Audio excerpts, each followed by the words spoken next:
Dad says if you disappeared tomorrow, no one would even notice. That's what my 13-year-old niece said while unboxing the $850 phone I had just given her for her birthday. She was laughing. So were the other kids. My brother, her father, chuckled loudest. Her mother shook her head like she was so amused by the harmless joke. 30 people in that backyard. Balloons, cake, music, and not one of them looked shocked. Not one person said, "Hey, that's not okay." They all just smiled, except me. I stood there, holding a plate of half-melted strawberry shortcake, and nodded. I didn't cry. I didn't throw the phone. I didn't ask if they really thought so little of me after everything I'd done for them. I just smiled like it didn't hurt. Then I tapped twice on my phone, first to lock the banking app, second to disable every card tied to my account. No more groceries. No more utilities. No more auto payments on the car I leased for my brother 3 years ago when his credit couldn't get him a bicycle. No more college fund deposits for my niece. No more emergency bailouts. No more covering short months just until Friday. I left the party early. No scene. No explanations. Just said I was tired, gave my niece a kiss on the forehead, and wished her a happy birthday. Like her words hadn't just confirmed the truth I'd been afraid to face for years. That night, I packed a single black backpack, laptop, passport, cash, 2 changes of clothes. I left my apartment keys on the counter, canceled the lease, deleted my family's contacts, and disappeared before sunrise. No note, no warning, just the backpack. Inside it, along with the charger cables and toothbrush, was a folder, a sealed envelope labeled in bold black ink. Since you wouldn't notice if I disappeared, here's what you'll Mississippi. I left it on my brother's kitchen table, next to the stack of bills I used to pay for him. I wasn't supposed to be the one who held it all together. Growing up, my brother Jordan was the golden one. Charismatic, athletic, charming in a way that made people excuse everything. My mom used to joke, Naomi gets straight A's, but Jordan gets people to clap for him. They clapped through every mess he made, through his suspended license, failed business ventures, his second DUI.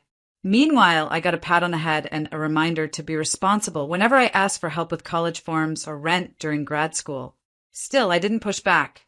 I figured that's what older sisters do. They lead by example. They clean up quietly. So I got a degree in finance, found a decent job, and started sending money home the minute I could. At first, it was small. $100 here, $200 there when Jordan just needed help with daycare. But it grew. By 27, I was paying part of his mortgage. By 29, I had taken over the car note for a vehicle I didn't drive, just to keep his family mobile. When his wife, Sierra, was between jobs, I covered groceries and utilities just for 2 months. 2 turned into 12. They said thank you, sometimes. But over time, the gratitude dried up. It wasn't a gift anymore, it was an expectation. They'd say things like, "You're lucky you don't have kids. You make more than we do, it's easy for you. You know family means helping without keeping score." But they kept score in their own way. Every holiday became a test. How much could I give? How quietly could I give it? And how easily could I be overlooked afterward? When I forgot to send my niece a birthday gift 2 years ago, Sierra told me she cried. Jordan texted, "You know how much she looks up to you." So this year I went big. The newest iPhone, a limited edition case, personalized accessories, and in return, she giggled at my existence like I was a joke her father had taught her to laugh at. Dad says if you disappeared tomorrow. That line didn't come from nowhere. It was inherited, absorbed, casually passed down over dinner tables I helped fund. And I realized something. I wasn't a sister. I wasn't even family. I was just a bank account with a heartbeat. Until I decided to shut down the account and walk away, not just from the bills, but from the idea that love was something I had to buy to be respected. That birthday party wasn't the first red flag. It was just the first time they didn't bother to hide it. The signs have been there for years. Little things, paper cuts that didn't bleed until they all hit at once. Like the time I paid for Jordan's car repair and asked him to send me the invoice for records. He laughed and said, "You're not the IRS, Naomi. Relax." Or when Sierra casually mentioned in front of mutual friends that I was basically the safety net of the family followed by a sip of wine and a smirk like she was proud of the arrangement. They made me the fallback plan, then mocked me for being stable. But the clearest sign? My niece. She'd always been sweet as a kid, but over the last year or two, something shifted. She stopped calling me Aunt Naomi. Started calling me Naomi instead, like I was an employee at a store. Asked me how much money I made. Said things like, "Dad says you're lucky to have us, or you'd be totally alone." At first, I blamed social media. Then I blamed her age. But that day at the party, I realized she was just repeating what she heard.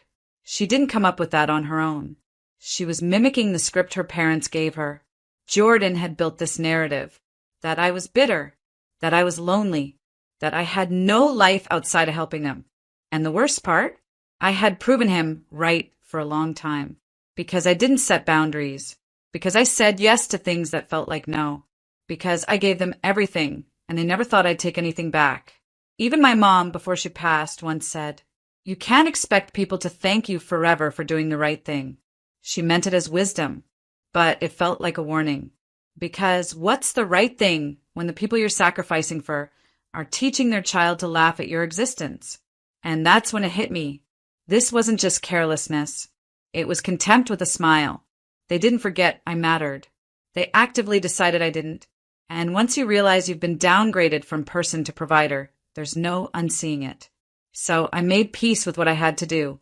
Not out of rage, not out of revenge, but out of self-respect.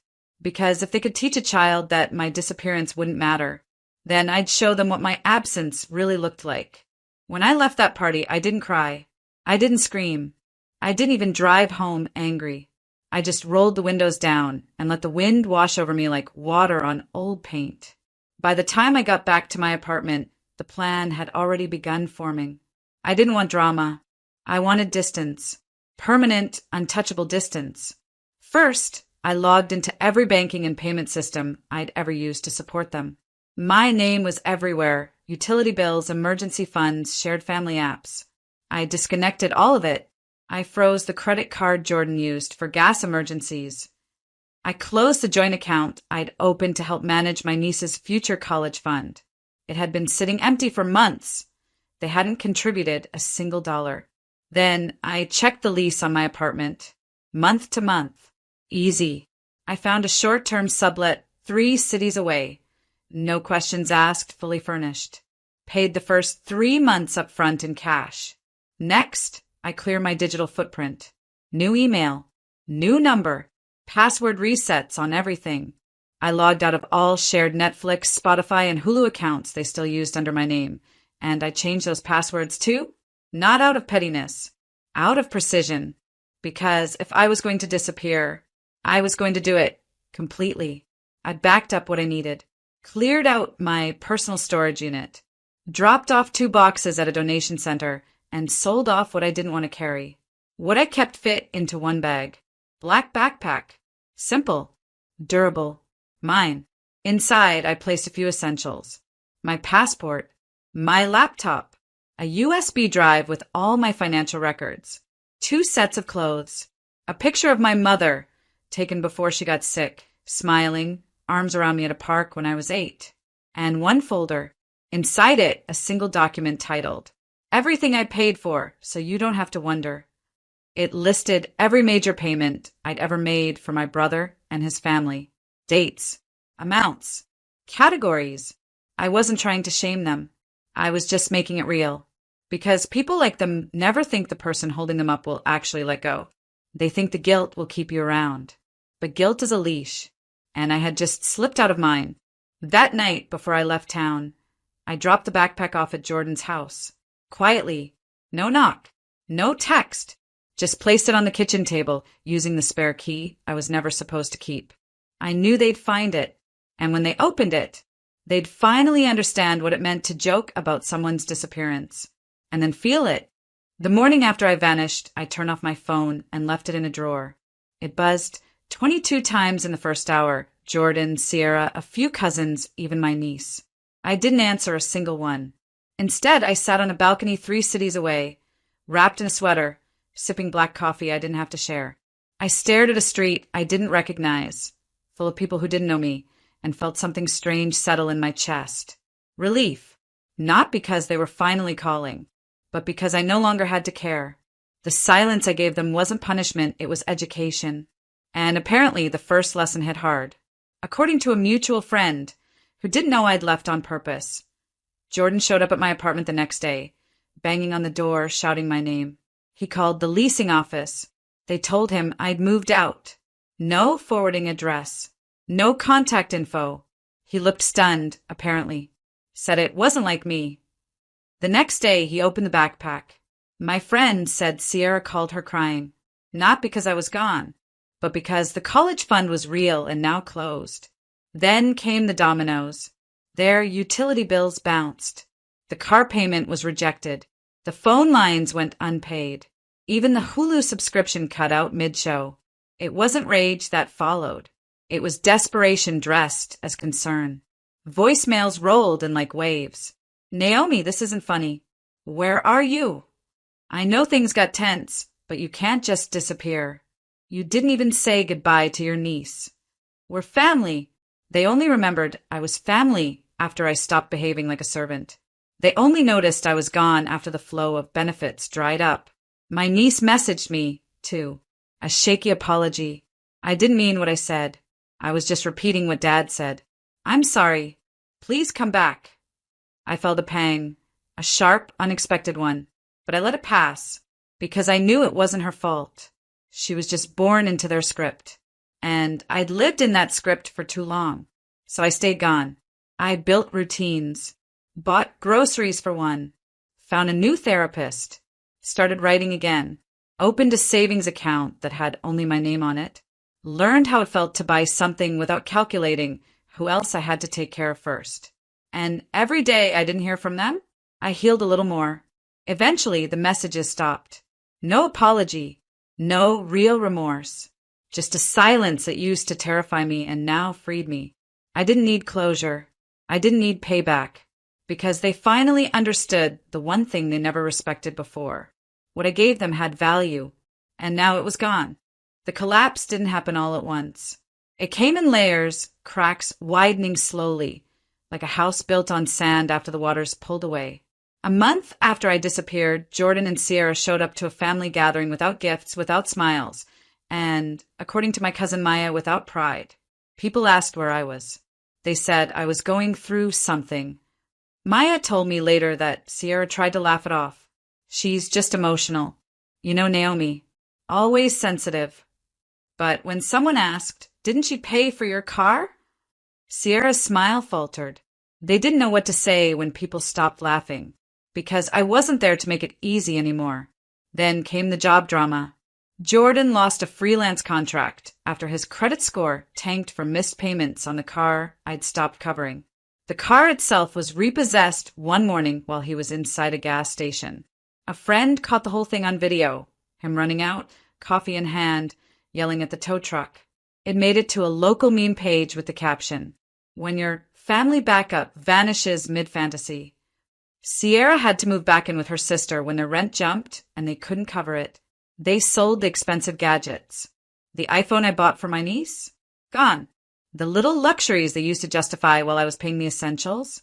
All vanished. But worse than the money was the exposure. People started talking.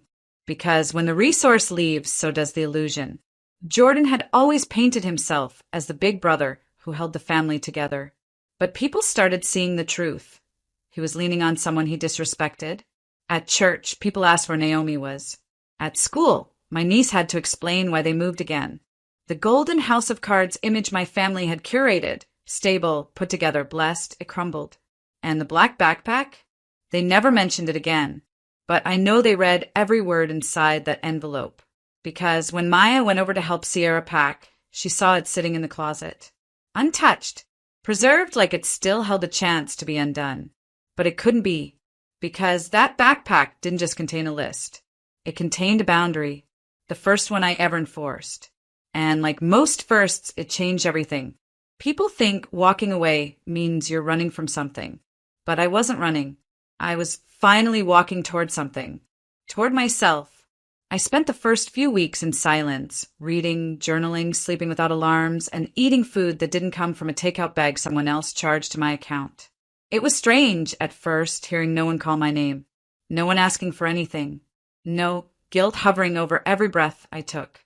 But eventually the quiet became a song, and I started to live. I picked up freelance consulting work, nothing heavy, just a few clients I chose on my own terms. One of them was a nonprofit that helped low-income women understand credit, budgeting, and financial abuse. I read the stories, helped rebuild ruined credit reports, and slowly realized I wasn't just healing. I was helping others heal, too. I found a cozy studio with hardwood floors and big windows. No shared utilities. No one else on the lease. Just mine. I hung up art for the first time. Cooked real meals. Even bought myself a new coffee maker. One no one else would break or borrow. I got a cat. Named her Indy. She doesn't ask for much. Just a quiet lap and a warm sunbeam. We get each other. One afternoon, while cleaning out the last of my storage bins, I found an old sticky note my mom had written me in college. Don't let them mistake your silence for weakness. Love, Mom. I cried for a long time when I read that. Not because I was sad, but because, in a way, she saw this moment long before I did. She knew what it meant to give without boundaries. And she knew the cost. I framed the note and placed it by my door. A reminder, silence isn't surrender. It's strategy. The last piece of closure came when I got a letter from my niece. Handwritten. I'm sorry for what I said. I didn't mean it. I was trying to sound cool. I didn't know what you did for us. I know now. She ended it with, I hope you're happy, Aunt Naomi. I miss you. I didn't write back. Not yet. But I kept the letter. Because maybe one day I'll tell her the whole story. Not to make her feel bad, but to help her learn something no one ever taught me. That being kind doesn't mean being used. And being family doesn't mean being furniture. It's been 6 months. The texts have stopped. The apologies faded. The panic quieted. And in their place, something bloomed. Not spite. Not victory. Space. Real, uninterrupted space. The kind you don't realize you need until you stop giving pieces of yourself away just to feel included. I still think about them sometimes. Not with anger. With clarity. I remember birthdays spent organizing gifts I paid for. Holidays where I stood behind camera, capturing moments I wasn't invited to be part of. Conversations where I laughed on cue, even when the joke was at my expense. But now, I go to cafes alone. Read books without checking my phone. I dance while folding laundry. I sit on the floor just because I can. I exist unobserved and unrequired. And it's the freest I've ever been. The black backpack I left behind, I know they still have it. Probably tucked away somewhere. Probably untouched but never forgotten. Because what I gave them that day wasn't just silence or absence. It was a mirror. Everything they found inside. The receipts. The list. The boundaries. The exit. That was the reflection of who I had been all along, and the line they never thought I'd draw. Maybe one day, they'll talk about it honestly. Maybe they'll tell the truth. But I'm not waiting for that. I'm building something else. My own story. A life not lived in the shadows of "you're so helpful," or "we'd be lost without you." They always said I was the quiet one, the soft one, the one who'd never walk away. They were right, until the day they finally gave me the reason to. I don't know where they are now. I don't ask, and I don't look back, because when someone jokes that your disappearance wouldn't matter, there's only one thing left to do. Make it unforgettable,